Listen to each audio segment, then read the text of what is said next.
So let's begin take 2, shall we? Today we are going to begin our unit, going over our notes, study guides, over the chapter that basically talks about which countries in Europe become successful powers and which countries kind of fall by the wayside and become also rans or whatever. And so, yes, we begin with the Netherlands. As it says there, yeah, that's nice. It gives you the corresponding chapter in your text, which, if you're wondering where your text is, I mean, if you look on the home page, it has a digital copy of your text. Yeah. 18th century European states, international wars, and social change. Very long. I mean, I thought my title was long. This is longer. And, I think that you should take time to read and follow along in the chapter. Definitely. That helps your understanding of class lectures. I mean, and I'm rambling again here, but there's so much in AP Euro that you guys got to learn. I mean, goodness. And I know you guys are smart. I know you guys are intelligent, which is one of the reasons I like you. And I know you learn fast, but you have to admit that since you've begun taking this course, there's a lot of stuff you don't know, particularly about European history. And you know what? You're not supposed to, being 15 years old and never having had a focused history course of the college level. Now, does that mean I'm a genius? No. Yes. No, but what it does mean is that I hate that light.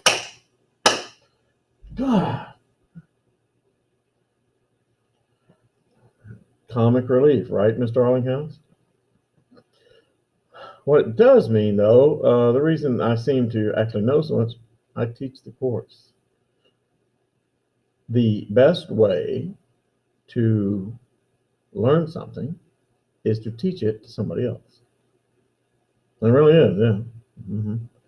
And if we had time for you guys to all teach me this course, we had time for you to teach each other, I'd be happy to do that. Be a lot more less stress on me, but time is of the essence for us. And I've talked long enough. So let's begin with the Netherlands. The Netherlands, and there's so many things about the Netherlands. My son visited the Netherlands, went to Amsterdam. The Netherlands is one of the most liberal countries in Europe, and that goes way back and owes itself to the fact that people of several different religions were accepted, and I mean not just Protestant, but also Catholic or several brands of Protestantism, but also Jews. And, because of that, and because of the fact that the Netherlands began as a republic, it has a history of tolerance of not just religions, but as time goes on, tolerance of ideas, different ways of life. That is why if you go to the Netherlands, I mean, there are certain restaurants in Amsterdam that you can go in, and the primary item on the menu is some form of hashish, marijuana. Yes, and so anyway, it is a very liberal. It's also why you can go into the Netherlands. The Netherlands is the only country in Europe where euthanasia is legal. How you doing, Mr. DeMaria? Fine, how you doing? I am well. Always be good to the custodial staff. And I don't mean just for your own benefit, because it's the right thing to do. Plus, my father was a custodian, and so, yeah. No, quite true. Thank you very much. Quite true. Anyway, so back to the matter at hand. The Netherlands began as a major power. I mean, right from the very start, the Netherlands began as a country that had thrown off the Spanish, one of the strongest powers in Europe, and they began as a major power in Europe. And the Netherlands also were an economic power, and you're writing this down. The Netherlands, in the 18th century, were like the Fedex of Europe. or the DHL, whatever you want to call it. How does FedEx and DHL make their money? And by the way, did you know that FedEx um, was originally an idea that a kid, a MBA, Master of Business Administration. I imagine some of the people that I'm talking to one day will get an MBA. I'm not lying, a Master's of Business Administration. An MBA candidate came up with for a company. I mean, see, MBA stands for Masters of Business Administration. In many lines of not education, many lines of training, of getting a master's degree, the last thing you have to do is submit and defend a thesis, an idea. And this kid, in his business thesis, I call him a kid, he's, you know, out of college for 2 years, out of undergrad. And he came up with this idea of creating this transportation, a shipping company.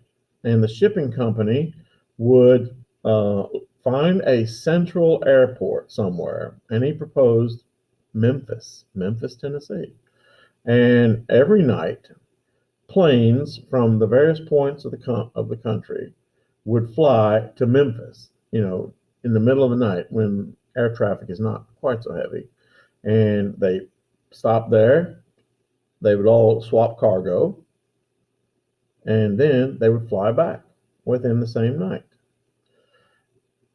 within 24 hours, right? Delivery within 24 hours. And that was his idea. Here's what's funny. His master's thesis for his MBA was rejected. And then he turns around, goes out and founds FedEx. Yeah, true story. But anyway, the Netherlands were the FedEx of the 18th century. They did not, with the exception of tulips, they did not produce lots of things that were marketable, but they shipped everybody else's stuff.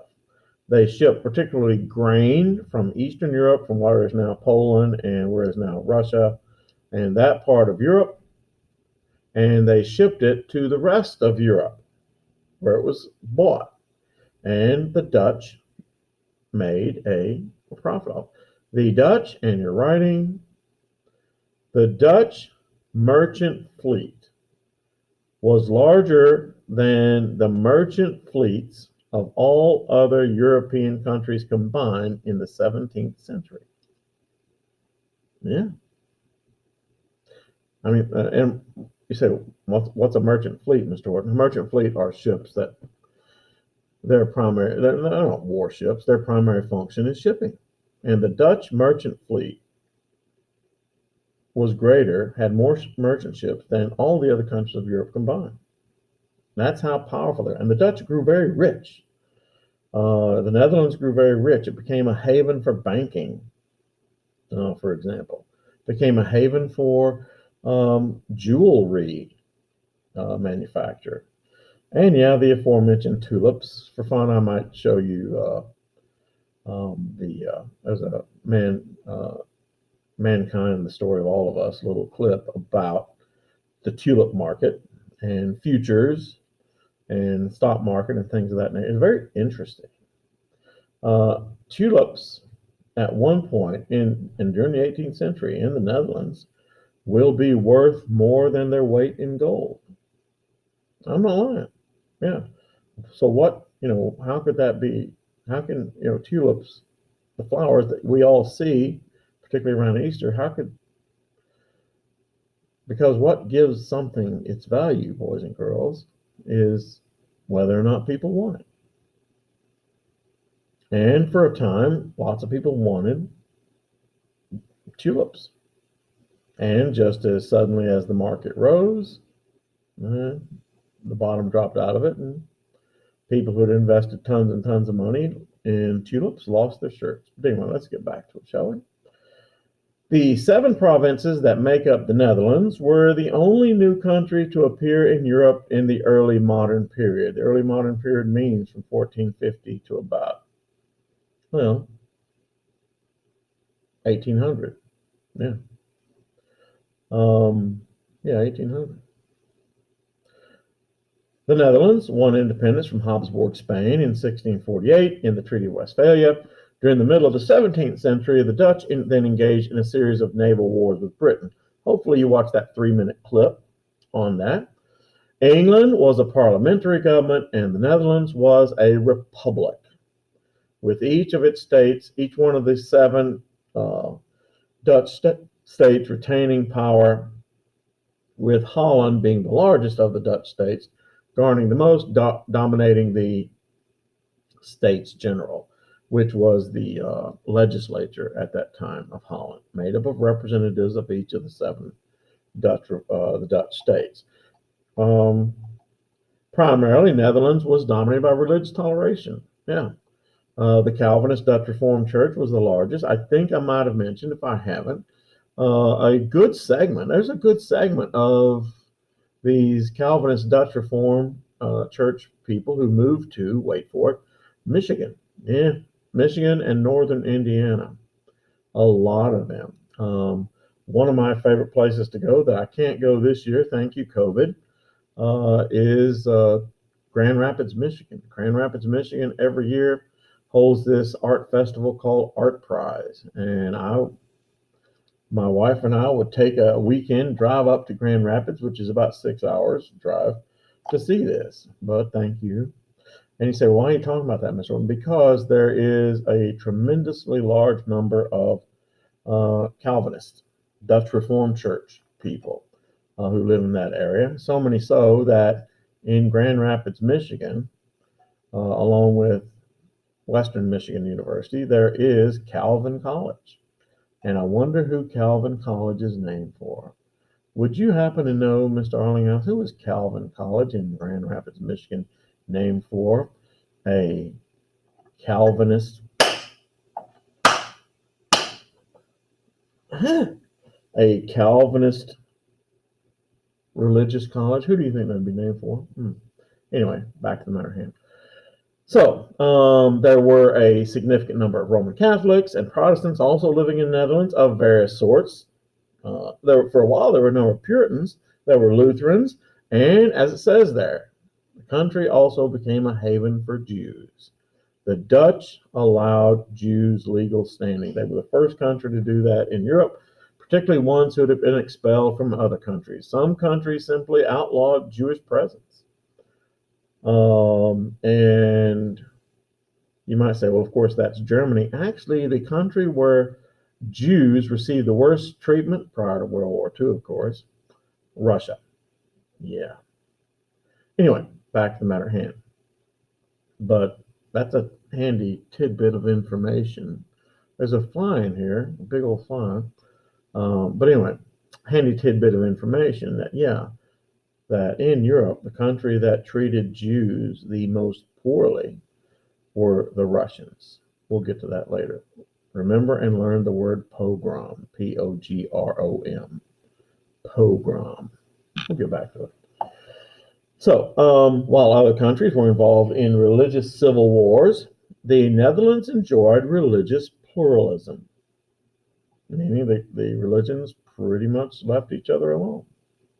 Netherlands was home to also economic prosperity. The Dutch had a remarkable, for a country that's very tiny, for a country that, doesn't have a large tax base, they had a very high standard of living. Why? Because shipping. Once again, it's shipping. And the Dutch were very industrious. You have to remember they built those dikes that kept out the ocean, added land to the Netherlands so that they could farm. I mean, the Dutch are very, very ingenious, very industrious people.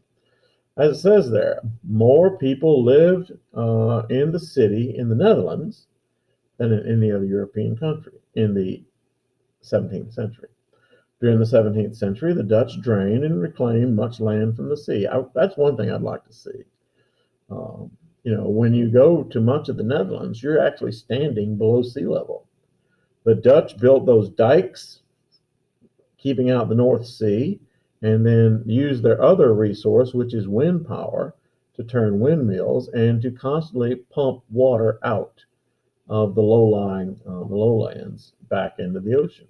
Yeah. Anyway, the Dutch used this land for highly profitable farming, such as dairy farming. Dairy farming is highly profitable. Also, even like I said, tulips. They bought their grains cheaply from the Baltic country. The availability of cheap grain meant that the Dutch farmers could use their land for more profitable dairy products and beef. And yes, tulips. I will insert that mankind, the story of us. It's a rather interesting uh, little thing about tulips. The Dutch were the chief trading nation of Europe. Their fishermen dominated the market for herring and supplied much of Europe's dried fish. The Dutch traded linen. Dutch merchants would often buy one country and sell them. That's how they made their money. They bought, particularly in Eastern Europe, grains, sold it in Western Europe, who wanted grain. The Dutch also had the most organized financial system of its day, and to this very day, the Netherlands is home to some of the great banking uh, conglomerates of the world, also home to some of the great jewelry conglomerates of the world. Yeah, capital money could be more easily attained in Amsterdam than any other place. The foundation and the weakness, though, of the Dutch economy was the sea and trading and shipping. Because once Britain and the Netherlands fight a series of three, actually four, naval wars that the British will win, and in one of those wars, the British will blockade the port of Amsterdam so completely that it will shut down business. And it was said that grass grew in the streets of Amsterdam. And yeah, that wrecked Dutch economy. And the British all seized all Dutch colonies, including New Jersey and New York, including South Africa and other various possessions in India, for example. So the Dutch East India Company dominated the Far East. They at first prevented the English from capturing much of this trade. The Dutch had to, though, in order to control the spice trade, to own the island empire we now call Indonesia. Find Indonesia on a map. Indonesia is an archipelago of islands. You know there are 1,000 islands in the country of Indonesia. Did you also know that Indonesia, and I hope you've taken this time to find it, Indonesia is just northwest of Australia and just south of the Malay Peninsula. But Indonesia is home to the world's largest population of, wait for it, Muslims. Yeah, most people wouldn't know that. Everybody thinks that Muslims are Arabs. That's so wrong. Arabs, in fact, only make up 5% of all Muslims. Yeah, the country with the world's largest population of Muslims is Indonesia. Second largest, India. Third largest, Pakistan. But yeah, back to the matter at hand, shall we? So the Dutch lost dominance in world power for several reasons. Naval supremacy slowly passed over to the British, and Dutch shipbuilding supremacy was equaled, and more countries began using their own ships instead of using Dutch ships. And that cut into Dutch business. I mean, they figured, oh, we don't have to pay the high price of the Dutch, we'll build our own ships. What saved the Dutch from becoming a total non-entity in Europe? Banking, the financial system. Most of Europe still, when they needed to borrow money, went to the Dutch. The Dutch banks still did most of the business in Europe, and once again, to this very day, Dutch banking, some of the world's largest banking conglomerates, are in the Netherlands, Amsterdam, actually.